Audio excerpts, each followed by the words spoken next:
بسم الله الرحمن الرحيم.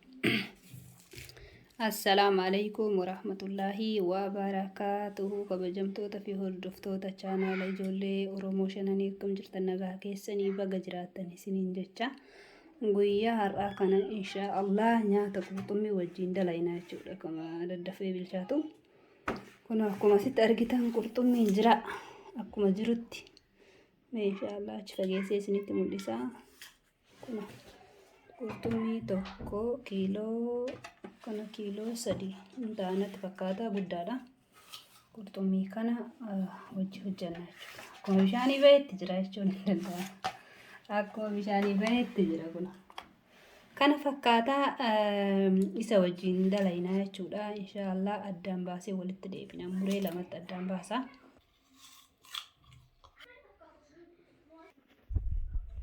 Kuno asirraa eegallaa jechuudha akkatti isa addaan baafnu.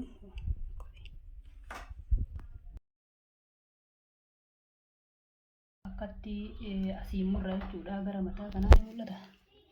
Asii booda jala as deebifna jechuudha. Billaa kana jala as deebifna lafee olitti foonitti lafee jirtutti jechuudha. Lafee dhohidaa san booda harkaan lafatti gadi qabnee akkasitti addaan lamatti baasna jechuudha.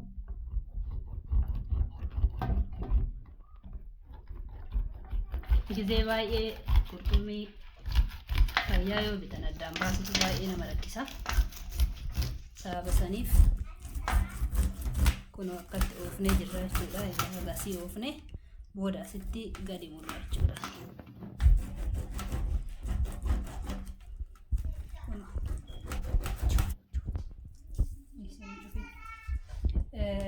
Asitti kan amma suuqatti addaan baasifanna yoo jedhani hisaaba silaa qurxummii giraama 200 bitaniin illee ta'uu nama kafalchiisti jechuudha. Addaan namaa baasu addaan baafamaa yoo bitan immoo irra biddiidha. Bismillah. Kunoo akkatti addaan baafnaa jechuudha. Haala kanaan amma tokko irra baasee jira jechuudhaani. Tokko irra baasee jira. Kun isa asitti hafe kana amma kanallee immoo lafee dhohidaa tanaan addaan baafna jechuudha.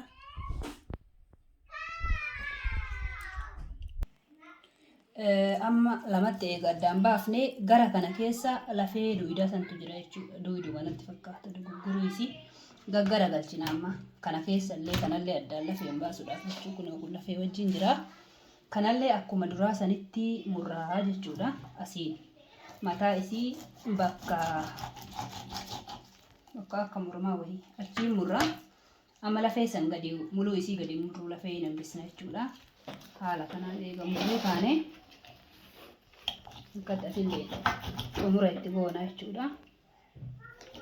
Isiin bakka kanaan lafeen hin jiru akkasitti murra jechuudha. Akkasitti gara mataa baafnee jirra. Boodarra akkanatti deemnee akkuma reefuu san gadi qabna. Gadi qabnee lafeen sun akka gara lafaatti gadi hafutti murraa jechuudha. Kun akkaataa itti qurxummii lafeedhaan addaan baasnu qurxummii guddaa. Haala kanaan murra asitti irraa hambisna jechuudha.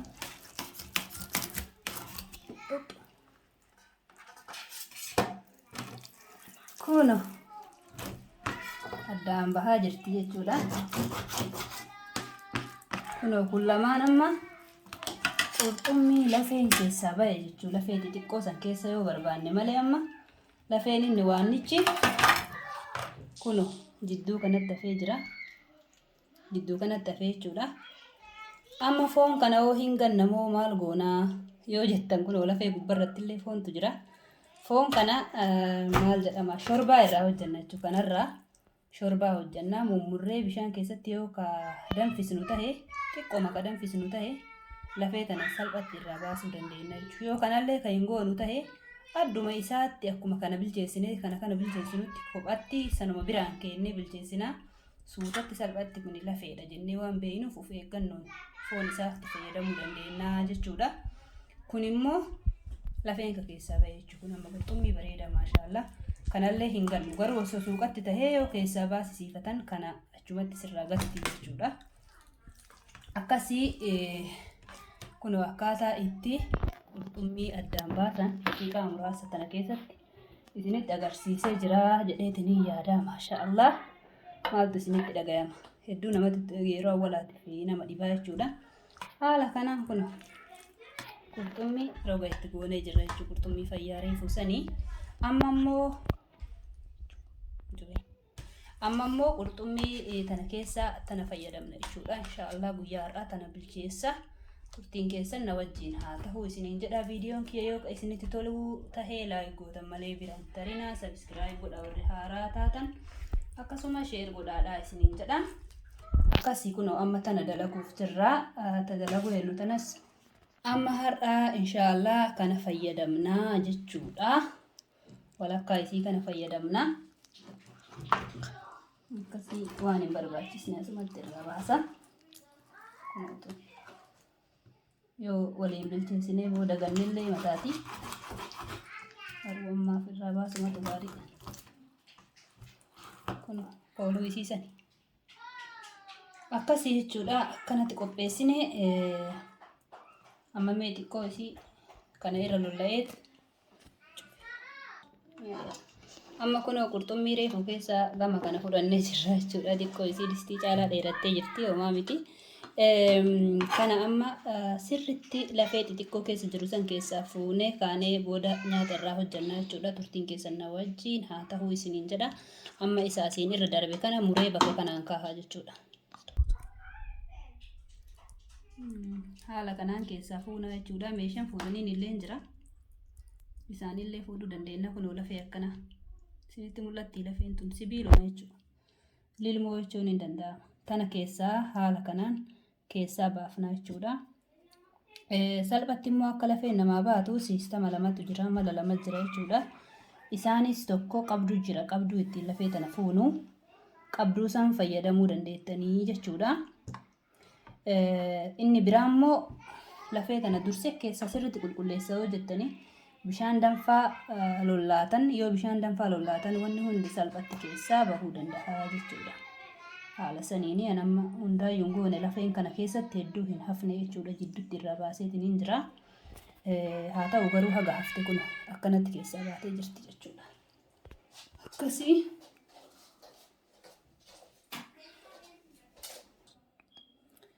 amma himumurraa jechuudha. Akkanatti tartiiban kunoo akkatti murraa isaafuma nama kennuu fi hennuuti murraa yookaan akkuma nuti toletti murraa jechuudha.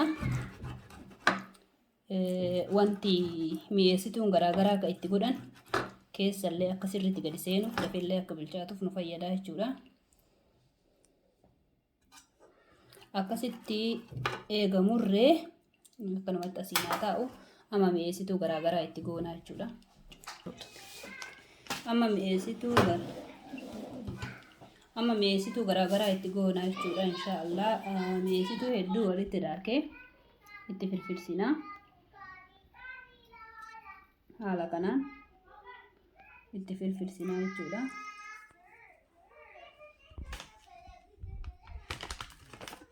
Akkasii waan mi'eessituu ta'ee akka qabnu akkasumas barbaachisuu itti goonaa jechuudha. Haala kanaanii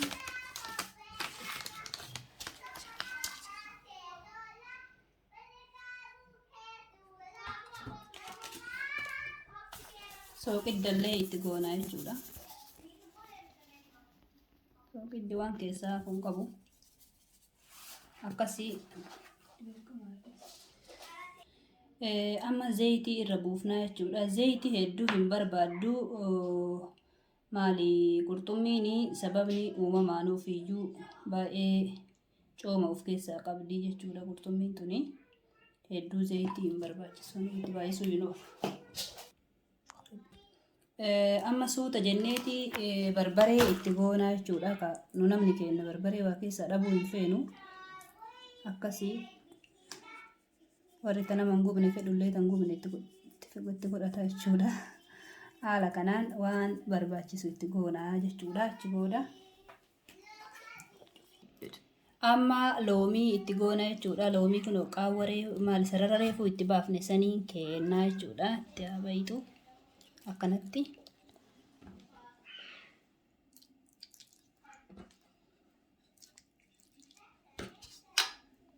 waan ariifadheef waan nu barbaachisu hunda tartiiban isinin agarsiisnes haa ta'u haala kanaan itti goonee jechuudha. Ayyee amma shunkurtaa irra naqna jechuudha. Shunkurtii qullubbii waanuma ta'e haala kanaan.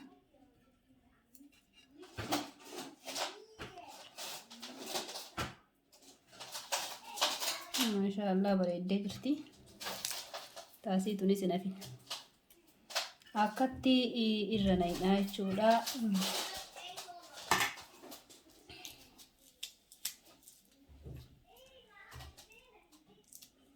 Akkana fakkaatti ka. Amma wanta itti daballu. Kanarraa isinitti maariitidhaan ofii walitti dabalee jechuudha. As keessatti ka argamu amma qimamii mi'eessituu garaagaraatii fi bishaan loomii sooqiddaa jechuudha. Mi'eessituu gosa hedduu as keessa jira. Bilaaksiid, suuda gurraacha fi barbaree akkasumas mi'eessituulee biraa as keessatti argama. Sooqidda fi xiqqoo zayitii qabaa jechuudha. Akka hafee bishaanii jechuudha kana keessa jiru. Kana maaliif qopheessitee yoo jettanii nyaata qurxummii tana wajjin nyaannu jechuudha. Nyaata qurxummii tana wajjin nyaannu dinnichaa bilcheessuudhaaf qurxummii matanatti dabalee waliin bilcheessuudhaaf jechuudha inshaallah. Innis dinnichi kun asitti argama jechuudha. Dinnichi as keessatti ciramaan argama. Kun akkuma arge cirame kan ijoolleen na wajjin cirtee jechuudha. Bishaan kana keessatti maynee gara meeshaa ittiin bilcheessinuutti naqnaa jechuudha. Kun dinnichicha akkanatti mi'eessituu kanaan walitti maynaa jechuudha. Eega walitti maynee booda akka tartiiban asirra naqannaa jechuudha. Qurxummii tana cinaa fi gubballee hin naqnaa jechuudha. Haala kanaan itti fufna jechuudha. Dinnichaan kiyya kan gosa adda addaatti ciccitee ijoolleen tiyya hunduu ciranii irraa dhiqee itti fayyadamaa jira jechuudha. Dirqama kaa irraa dhoorguun hin ta'u baratuu qabanii akkasi. Akkasii ijoolletii ciraa itti baratee waliin fakkaatu jechuudha. Qirsiin isaa sabansara maaliin isaa waliin fakkaatu walitti hin galle akkasi haala kanaan naqna jechuudha. Akka barattu bitaan kodii mirgaan kodii wargeenni kooradha jedhaniisi akkasanii inni nyaatamu bu'aan isaa dhumatarra akkasitti naa cicciranii jechuudha. Dinnichaa kun akkatti bishaanitti dabalataa deemna.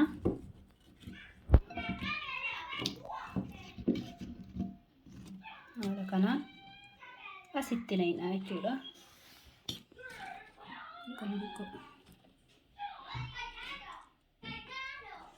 Ijaaf isinitti hin tolu ta'uu danda'a. Akka qimamiin gurraacha diimaa walitti makamaadha. Mi'eessituu bifti isinitti hin tolu ta'uu danda'a garuu afaanitti namatti tola.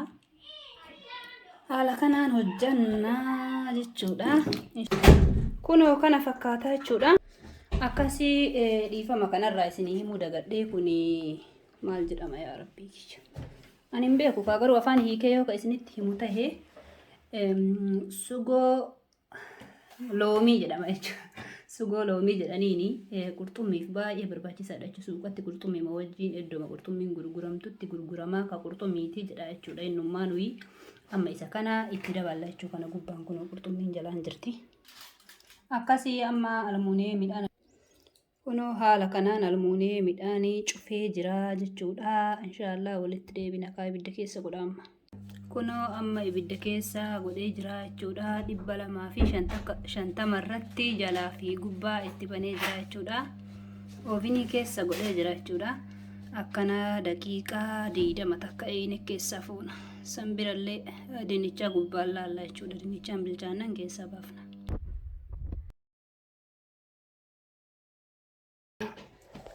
Kabajamtoota hordoftoota chaanaala ijoollee Oromoo Shananii kunoo bilchaatee keessaa baaseetiin jira jechuudha. Kunoo ovenii keessaa bahee jira. Kunoo haala kanaan haaraa jira maashaallah. Haala kanaan bilchaatee jira jechuudha. Mee amma bilchaatuu isaa isinitti agarsiisa. Kunoo dinnichaa yoo waraanamu akkatti salphatti waraanamaa jechuudha. Gadi seenaa jechuudha. Bilchaatee jira. Maashaallah ibidduma lafarratti akkana daqiiqaa 30 keessa tureetiin jira jechuudha. Waa hojjetataa ture. Akkasii bareedatti bilchaatee himmotonnillee kun dinnicha marraa namaa gala. Bareedatti bilchaatee jechuudha. Maashaallah tabaarakallaa mee amma baaseetiin isin agarsiisaa walitti deebina. Kana fakkaata garuu.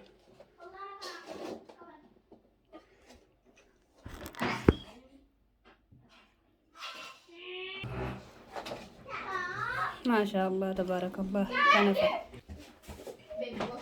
kana fakkaataa jechuudha. Maashaallah tabarakallah akkatti namatti tolu. Qurxummiin keenya guyyaa har'aa kunoo jalqabarraa akka bishaanii keessaa baateen jirtu hojjadhee isin agarsiiseetiin jira jechuudha. Kana fakkaatti jechuudha. Maashaallah tabarakallah.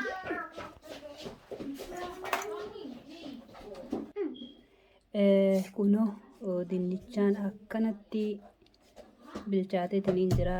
Qurxummiilleen akkana fakkaatti. Kunoo si gubdee eeggadhu beebitii Faatumaati. Okay, hinaafuufa. Ituudha. Gara naas gura akkana jechuudha. Isaan sirriin qabsiifamne. Kunoo warri qabxii nuu kennu asii qabxii kennaa jira.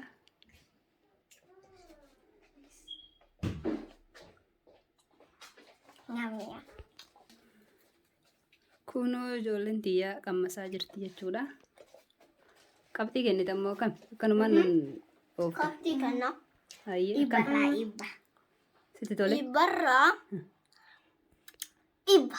Waaw! Haala ta'u. Atillee qammasuu dandeetta? Kunoo kafee tan kana qammasa. Qammasii firdoota qammastee meetta? Akkami jabaadha? Baay'ee jabaadha. Maashaallah jabaadha jiranii. Dafee isinii baasa otee nyaatanii. Nyaanni har'a akka ajaa'ibaatti qophaa'eef jechuudha. Akka duraanitiin garaagara nyaata waliiniti jechuudha. Tirii keessatti.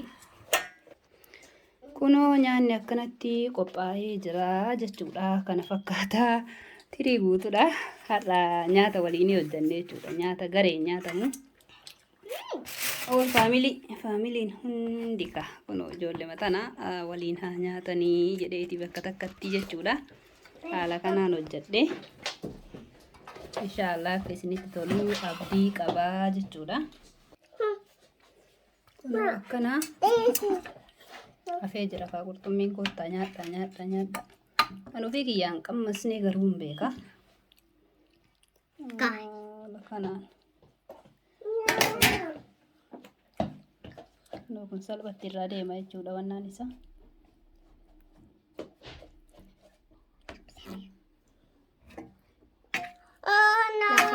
Ijoolleen hedduu jaalatan wanni yeroo hedduu itti deebi'ee qurxummii dalaguuf foon keessaa qurxummii kana jaalatan ijoollee illee gaariidha. Kun haala kanaan bilchaatee jira jechuudha.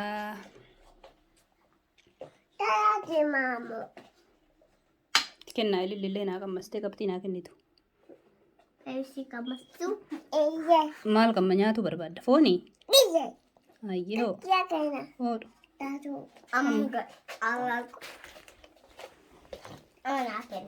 Jabaadha beebi? Hoot? Hootiidha jaa jirti kun ililliin hootii na gubee jirti. Akkami hootiidha? Jabaadha hin mi'aayaa? Nyami'a? Nyamii jeeyiga? Akkasii waan nu daawwattaniif hagaa numaa daawwattaniif galatoomaa isiniin jedha. Maashaallah dhugamatti nyaata bareedaadha.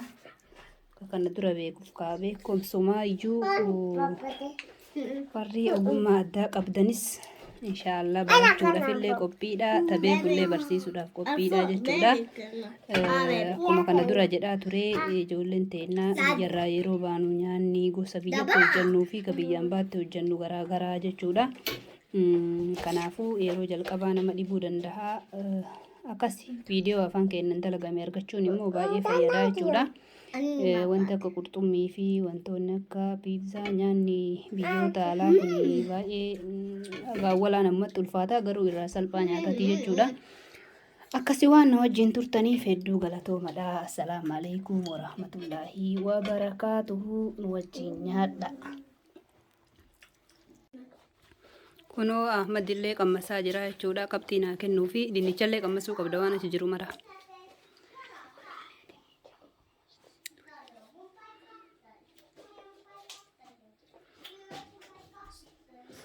Waliin kaameraamaanii ture jechuudha gurbaan kuni. Kaameraamaanii cimaadha moo akkami viidiyoon kun akkam waraabame eessatti waraabee kunoo nama irraa fuudhee akkasii jechuudha. Akkami nyaanni sitti tole? Qabxii naan kennitu? Meeqarraa? Meeqarraa naa kennitu? 10 irraa yoo ta'e meeqa naa kennitu? 10 irraa 9 walakkaa. Na jalaa gabbuuste garuu maal haa godhuuf hin beeku. Akkasii na jalaa gabbuusee jira jechuudha. Inni 9 walakkaa naa kennee loomii hin jaalatu saniif natti fakkaata.